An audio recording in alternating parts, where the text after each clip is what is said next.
Yung tipo ho bang biglang kumakambyo? Yung tipo ho bang parehas na parehas po ng there is no such as West Philippine Sea. Kung maalala nyo ho yun.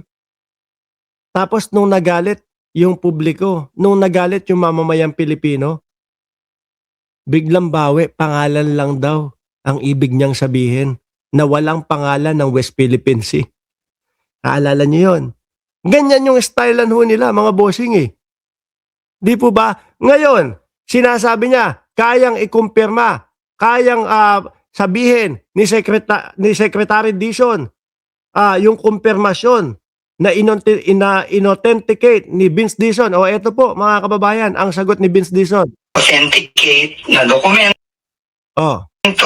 na hawak ni Kong. Nagpilit siyang kumuha ng mga files. Sabi ni Science and Fact, yeah, he sounds speak and as if you have an AI voice reading from a script. Ganun ulit talaga yung yung napapansin ko sa kanya. Isang basahan po ng linya, tapos hihinto. Isang basahan ulit ng linya, hihinto. Diba, Sir Danilo Espejo? Yung kay Promil Boy. Oh. Sabi po ni Secretary Vince Dizon ay... Record, wala akong ino-authenticate na dokumento na hawak ni Kong. Nagpilit siyang kumuha ng mga files. Ayan. Yung ipinakita po ng, kung di ako nagkakamali, DPWH yung nag-post noon, mga bossing, ang sinabi nila, inagaw mismo nitong si Leviste sa kamay ni Yusek Cabral, yung papel. Kaya nga naging sanhi ng pagkahiwa ng kamay ni Yusek Cabral eh. At ginamit pa niya yung computer ng isang staff. Sinabi ni Dizon na wala pa siyang ino-authenticate na mga dokumento. Ano yan? Sunog na naman po si Boy Promil, mga kababayan. Sabi ni Luke Master Chief, baka binabasa yung script na prepared nung nanay niya. Doon po sa nanay niya, wala din ho ako tiwala doon, mga kababayan. Bakit to? Naalala nyo yung pagkakapanalo pa lang po ni Pangulong Bongbong Marcos? Yung biglang kinampihan po yung mga makabundok, mga bossing, nung nanay niya. Kaya sabi ko, ay nako, eto unang-unang bumiktima sa atin. No, ito ang unang-unang dumali sa atin. Yung nanay ni Leviste. Nagulat tayo, biglang pinagtatanggol yung mga taga-bundok ko, mga kababayan. At files kaugnay sa mga post ni Congressman Leviste. Ayon kay Dizon, hindi pa niya nakikita ang mga dokumentong ipinopost ni Leviste sa kanyang social media account. Aray. Sunog na naman. Pangalawang sunog na ho ito Pangalawang na ho ito, mga kababayan, nahuli na nagsisinungaling po. Sinabi rin ni Dizon na tinawagan siya ni dating DPWH Undersecretary Catalina Cabral noong Setyembre para ipagbigay alam na nagpunta sa opisina niya si Leviste. Humihingi umano si Leviste ng mga dokumento. Alam niyo po ang gusto lang nitong mga ito, mga bossing. Pabagsakin po si Martin Romualdez, pabagsakin si Pangulong Bongbong Marcos. At inuuna nila si Martin Romualdez para nga daw po wala na maging protekta. Wala nang maging pader. Ito pong si Pangulong Bongbong Marcos. Minsan na po nilang ginawa yan, mga kababayan. Ano po, dyan sa Kongreso. Pero nahuli lang po. Nung naalala nyo si Aling Maliit, ibinaba, di ba? Kasi nahuli na magkukudeta sila doon sa Kongreso. Gusto nilang pabagsakin si Martin Romualdez kasi talagang yan yung nagiging pader ni Pangulong Bongbong Marcos. Hindi nila hindi nila mapa-impeach Isipin nyo na lang kung nagkabaliktad ang posisyon at nagtagumpay po yung pinlano at binlalak nila na kudeta doon sa Kongreso.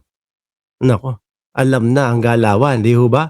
Baka ngayon, ang kumakaharap ng impeachment ay si Pangulong Bongbong Marcos, mga boss. Tungkol sa alokasyon at nagpumilit na umanong isave ang file sa kanyang flash drive mula sa computer ng staff ni Cabral. For the record, wala akong ino-authenticate. At saka ho, mga bossing, ang tagal na ding nasa kamay niyan si Leviste. No? Yung mga sinasabi niyang Cabral file Baka naman dinagdagan nyo na yan.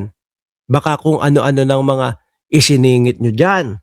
Baka naman inilagay nyo na din ang pangalan ni Pangulong Bongbong Marcos at ni Martin Romualdez para lang magtagumpay yung inyong plano. Di po ba? Sa tagal nung hawak, kung ako ho yun ang humawak, nako, eto na yung ebidensya, lapag ko kagad dyan.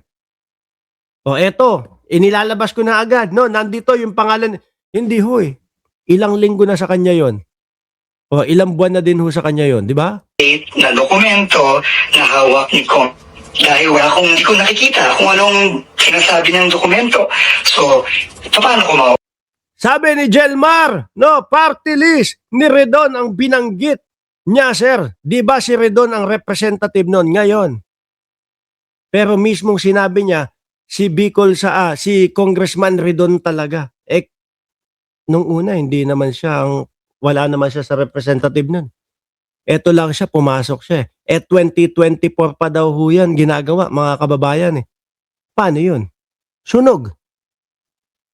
Di ba? Magalong 2.0, sabi ni Filipa, 81-43. Mas more on Meow Meow 2.0. Gumagamit sila ng mga bata, no, ng mga kongresista para daw po mahatak yung mga Gen 2. O anong tawag doon? Gen X o Gen 2? Kasi yung mga kabataan. Kasi gusto nilang magaya yung nangyari sa Nepal na yung Gen X ba? Ang tawag sa mga kabataan niya yon. Na sila mismo yung yung lumaban doon sa gobyerno. Oh, di ba? Tsaka sabi ni Miel Rodrigo, bakit kung kailan patay na daw yung tao saka inilabas ang mga dokumento? Gen Z. Yan, correct. Tuloy. authenticate yun? Nag-tweet siyang kumuha ng mga files at ginamit pa niya yung computer ng isang staff.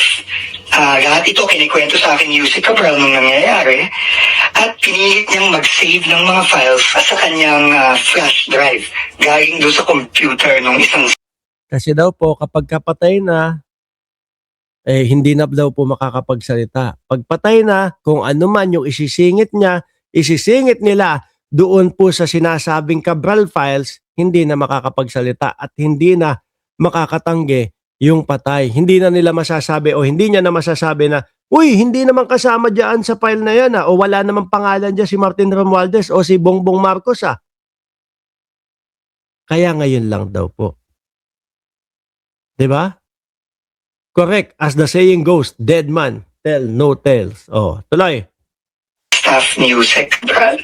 Yun ang nangyari noong September. Was he throwing his weight around? Parang ganyan? Parang pinipilit niya yung mga staff? Yes, that was the impression I got. Meron po kasing naratibo ang mga DDS, mga kababayan, na maipilit lang po eh. No? Maipilit lang po nila. Ganyan ang mga DDS, mga bossing. Yung tipo bang kahit wala, kulang yung ebidensya, hilaw yung ebidensya, basta ito ang sasabihin namin. Basta kasama kayo doon sa mga magnanakaw. Hindi pa ho natutuwa yung mga yan Hindi ho natutuwa yung mga yan, mga bossing, dito sa gobyerno natin. Na ang nangunguna nga po na hagilapin yung mga magnanakaw at yung mga korap na namumuno sa ating bansa. Tapos ang pagbibintangan pa nila, kung sino pa po yun nanguna. Di ho ba? Eto ho mga kababayan,